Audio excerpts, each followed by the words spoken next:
Homesteader here. Thank you for joining me today. I hope everyone is doing well. I know I haven't been on camera in a minute, and I so miss you guys. When I do these type of videos, I feel like I am right there with you guys. And I want to say thank you for tuning into my channel. Thank you for continuing to journey with me into this journey of homesteading. I so appreciate all you guys. I love you guys. Thank you for all your wonderful comments and your encouraging words. So we are in the kitchen with SEK today, and I'm not cooking, but I wanted to show you guys how you can make your own light brown sugar and dark brown sugar.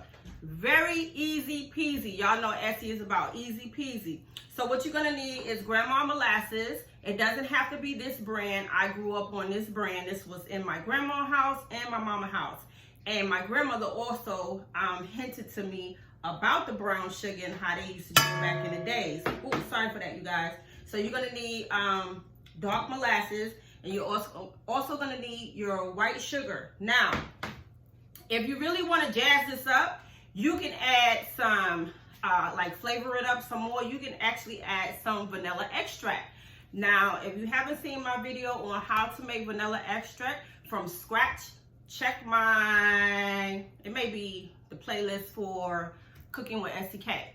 All right, preserving, it's probably in the preserving playlist. All right, very easy peasy as well. So if you want to flavor that up and add some vanilla extract or even something like an almond extract, that's fine. But to make it, it's very simple, it's very easy. So I have my KitchenAid here, and yes, Essie has been using her KitchenAid. You're gonna need a spatula and your sugar. So you wanna start with pouring your sugar in. So what I'm gonna do is actually pour in, let's see, 2 cups of sugar to make the light brown. Now y'all know I ain't big on measuring stuff and all that exact. I don't do that. So we're going to get about 2 cups in there. And again, even with the molasses, I don't measure things, you guys. You don't have to measure everything. So when you're doing the light, you want to eyeball it. So I would say maybe a tablespoon for light. And then when you do your dark, you can add it. But if you want to just do like this, hold on, you guys. If you just want to do like this, do a drop, you got about 1 right there, and then another drop, 2 right there. Easy, right? So that's gonna be your light, and it's gonna be simple. You're just gonna mix it. You can start it, let's see, where am I? You can start it on, let's see, low, and then you can speed it up.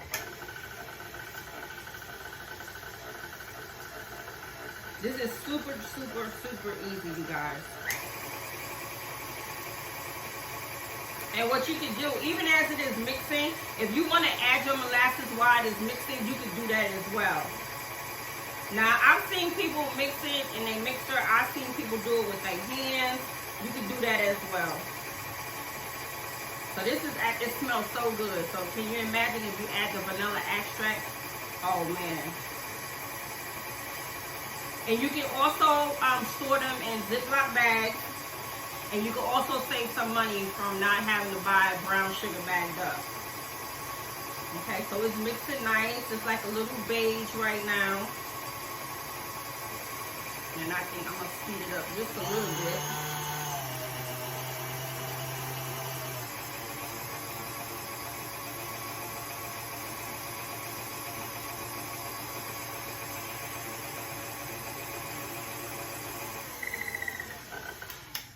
And then I'm gonna, hold on you guys, I'm gonna move it around just a little bit. Get my spatula. Yep. So you're going to have to get it from around the bowl because it will stick around the bowl. That's why sometimes I see people use their hands, and that's fine. But I do not feel like putting my hand in a bowl of sugar. So I'm gonna use my KitchenAid to my advantage. And it looks really nice. I'm gonna show you guys what it's looking like right now. Y'all see that? So a little bit more mixing. And like I said, you guys, you can actually add the molasses while you are mixing.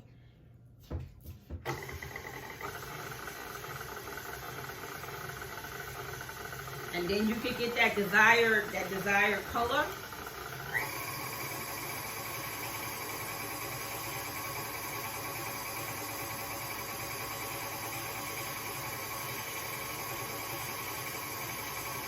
Now this is looking really good. It's breaking down. It's taking a minute, but it's breaking down. The color is looking good. So I think when I do, I'm gonna consider this one to be the light. When I do the dark, I'm probably gonna add about maybe 4, I would say about 4 tablespoons. So even if you're mixing up light, if you want to darken it, just add more molasses. That's it. Yeah, this is looking really, really good.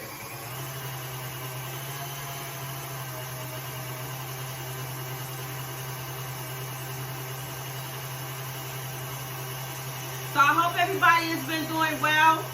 I know everybody is getting ready for their fall crops. I am super excited about my new addition to my growing space. And I cannot wait to bring you guys some footage on that. I said in my previous video, we've been doing a lot of cleaning up.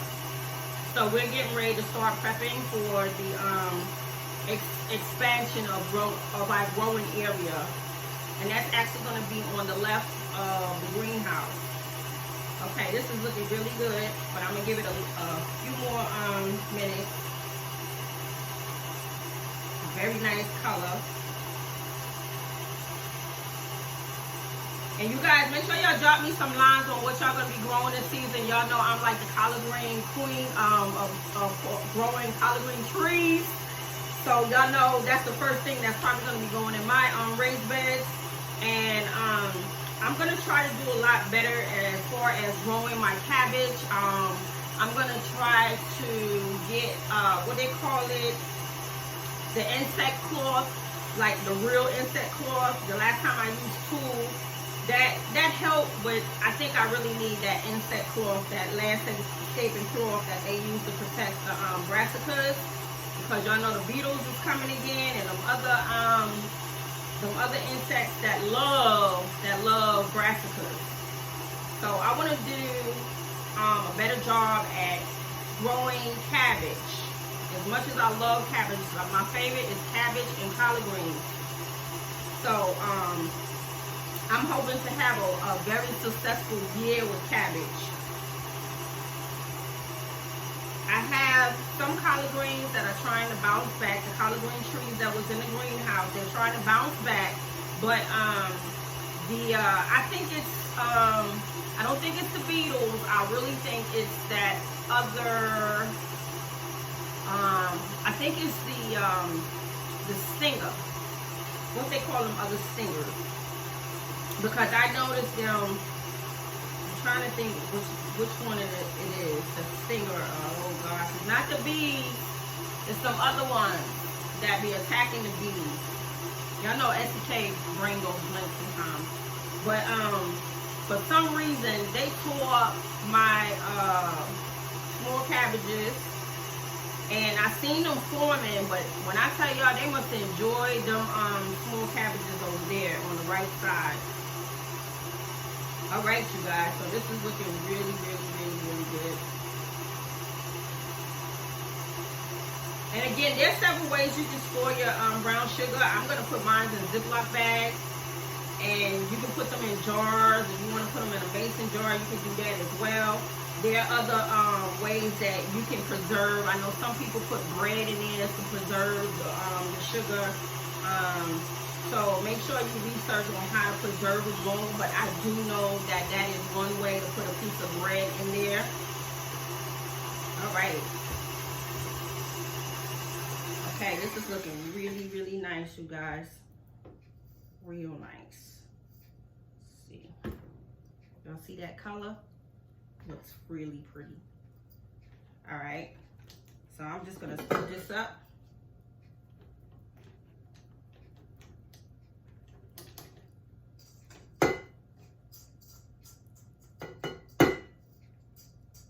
Oh yeah, that looks really good. Y'all see that? See how pretty that looks? So I'm gonna scoop these and put them in my bowl. And then I'm going to get my other leftover sugar, and I'm going to do it dark. Move that over. I don't know if you guys bake out there. I do some baking. I went through my bake phase where I was baking everything, cones, cakes, scones, I'm sorry, scones. I went through a phase where I was baking scones like crazy. And I like to bake. My favorite thing is my cheesecake. My sons love my cheesecake. And but as far as like powdery stuff, I will do it. If it's something like a Duncan Hines cake, I would do it. Bun a cake. I'll bun a cake in a minute. But as far as like doing a lot of baking from scratch, I don't do a lot of that. I do bake bread, but I use my bread maker, which I love my bread maker.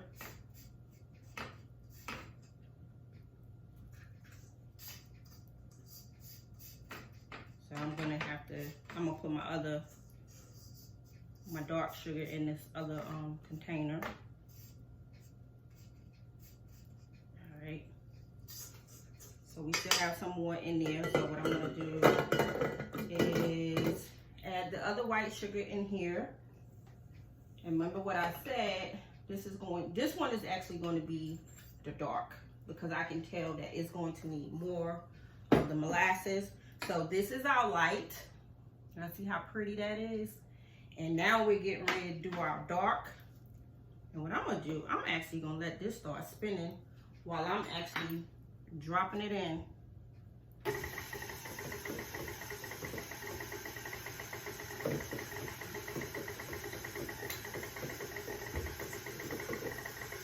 Okay.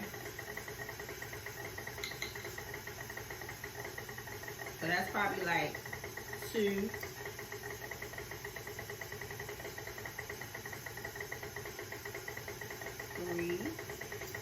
That might have been close to 4. Yep. So the last time I did this, I actually poured while I was mixing. And like I said, if you want to do that, that's fine, because you can see exactly where you want your color to be.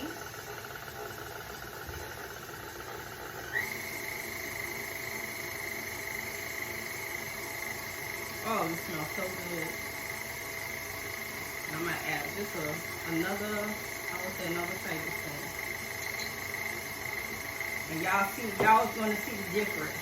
Yeah. So again, this is the light.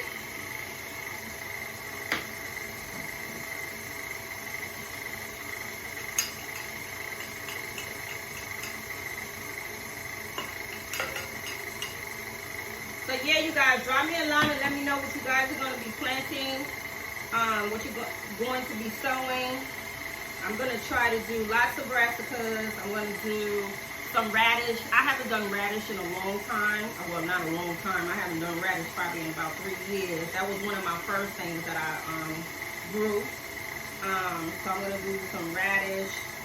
And I'm going to try to do lots of carrots. Last year I had a great carrot, well this year, not last year, I had a great carrot harvest. So I'm hoping for an even better one this year.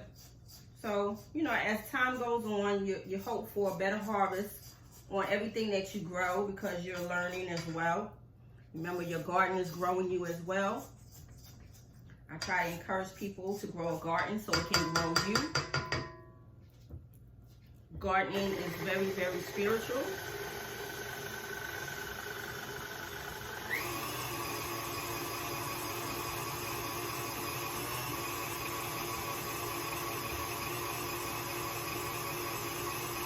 Yeah, I think it was the wasp that was tearing up my baby cabbages.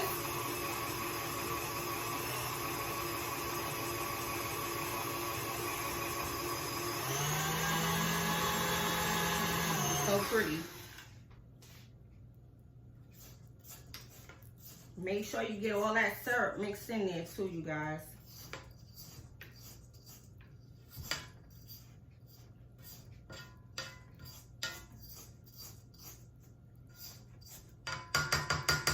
I think it was the wasps.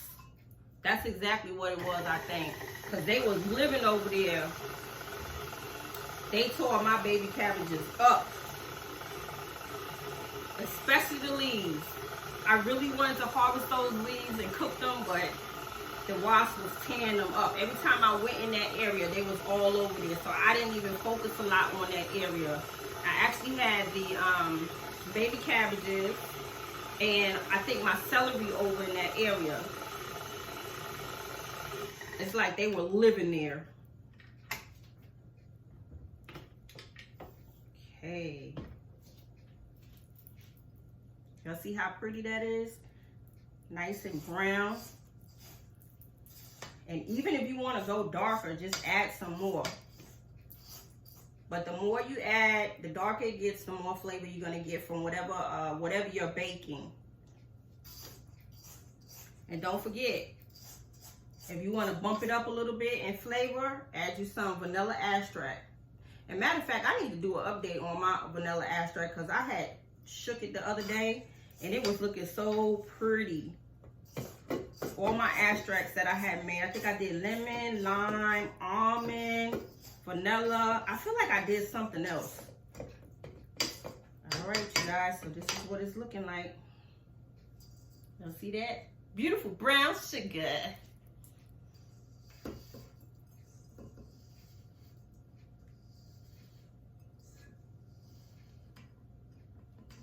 Y'all see how easy that is?